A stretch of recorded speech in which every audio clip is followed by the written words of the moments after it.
Nesta unidade 11, falaremos sobre a parte 2 da NR15.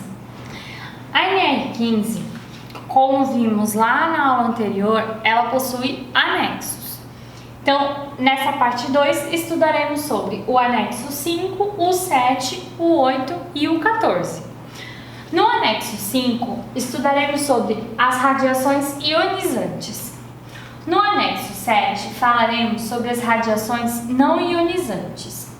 No anexo 11, falaremos sobre os tipos de vibrações que os trabalhadores podem estar expostos. No anexo 14, falaremos sobre os agentes biológicos que esses trabalhadores estão expostos. Um pouquinho do que nós já vimos lá na aula de NR32. Então, vamos falar um pouquinho agora sobre o anexo 5.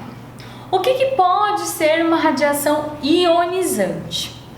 A radiação ionizante consiste em ondas eletromagnéticas com energia suficiente para fazer com que os elétrons se desprendam dos átomos, alterando a sua estrutura, em um processo conhecido como ionização. Aí a gente vai lembrar um pouquinho lá da aula de ciências. Como resultado, eles vão se tornar eletricamente o quê? Carregados. Então, eles vão para o ambiente carregados. E aí sim a gente vai chamar eles o quê? De ionizados. Já segundo o Conselho Nacional de Energia Nuclear, que é o CNEN, as radiações ionizantes são ondas eletromagnéticas ou partículas que vão se propagar no ambiente com alta velocidade e portando energia, eventualmente carga elétrica e magnética, e que ao interagirem podem produzir variados efeitos sobre a matéria. A determinação desse anexo é para atendimento à norma da Comissão Nacional de Energia Nuclear, órgão responsável por controlar as atividades que envolvem a energia nuclear. As práticas para quais essa norma se aplica incluem manuseio, a produção, a posse e a utilização de fontes, bem como o transporte, o armazenamento e a deposição de materiais radioativos.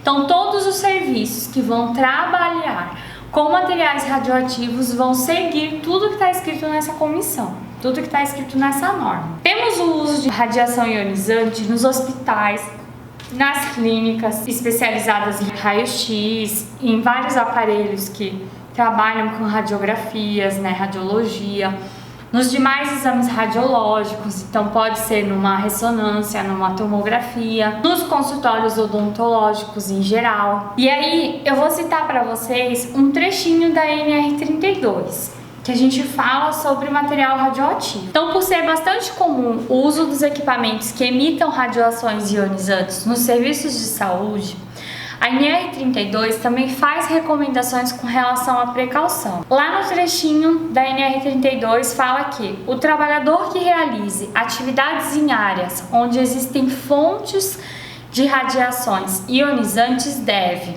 permanecer nestas áreas o menor tempo possível para a realização do procedimento, ter conhecimento dos riscos radiológicos associados ao seu trabalho, estar capacitado inicialmente e de forma continuada em proteção radiológica, usar os EPIs adequados para a minimização dos riscos e estar sob monitoração individual de doses de radiação ionizante, nos casos em que a exposição seja ocupacional, ou seja, essas pessoas que estão trabalhando diretamente com radiação ionizante, elas precisam ter primeiramente uma consciência profissional.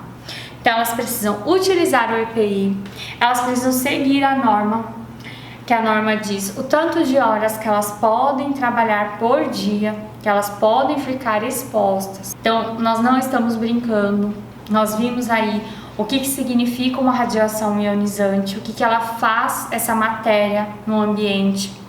Vocês vão ver que vai passar para vocês aí um diagrama mostrando para vocês o que é uma radiação ionizante, para que vocês tenham uma ilustração dessa radiação, tá?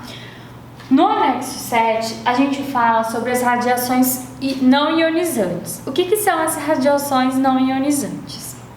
É quando não possui energia suficiente para ionizar. Então, é o contrário da radiação ionizante. Para efeitos dessa norma, as radiações não ionizantes são as micro-ondas, as radiações ultravioletas, os raios ultravioletas e o laser. As operações ou atividades que exponham os trabalhadores às radiações não ionizantes sem a proteção adequada serão consideradas insalubres, em decorrência de laudo de inspeção realizado no ambiente de trabalho. Já no anexo 8, a gente fala sobre as vibrações que o trabalhador sofre no ambiente de trabalho.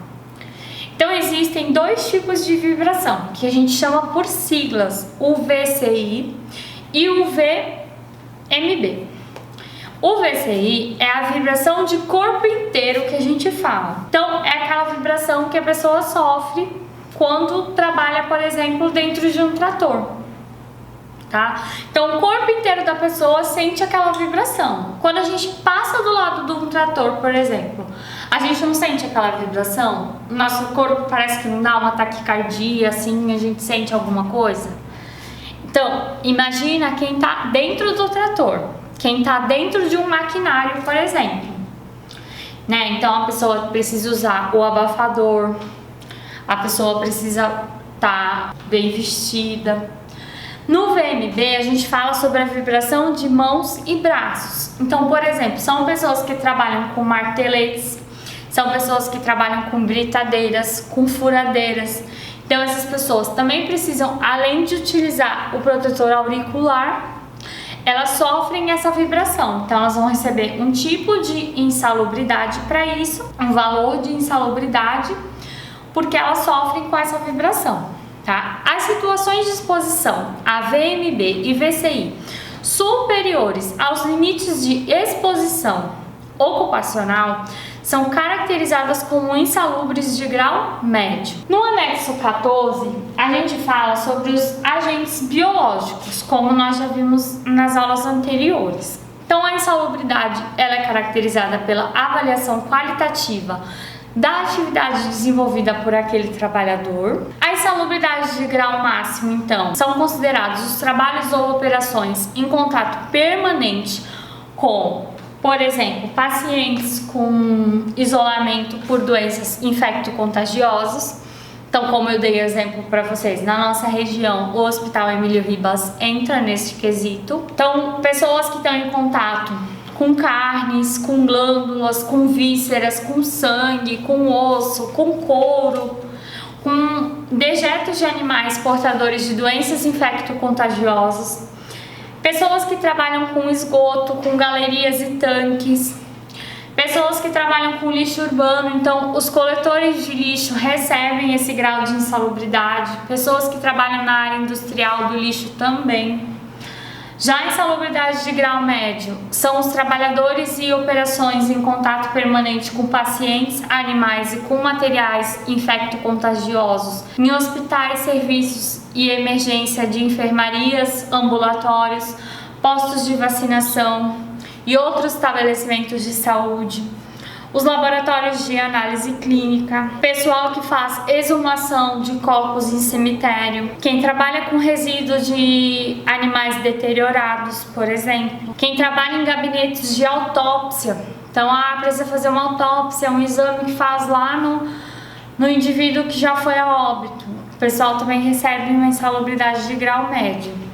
E a insalubridade de grau mínimo, como eu já falei aqui em outras aulas, são algumas poucas pessoas que recebem, porque geralmente a grande massa recebe uma insalubridade de grau médio e de grau máximo, e são aquelas pessoas que estão em contato com algum produto químico, tá? Mas são a minoria.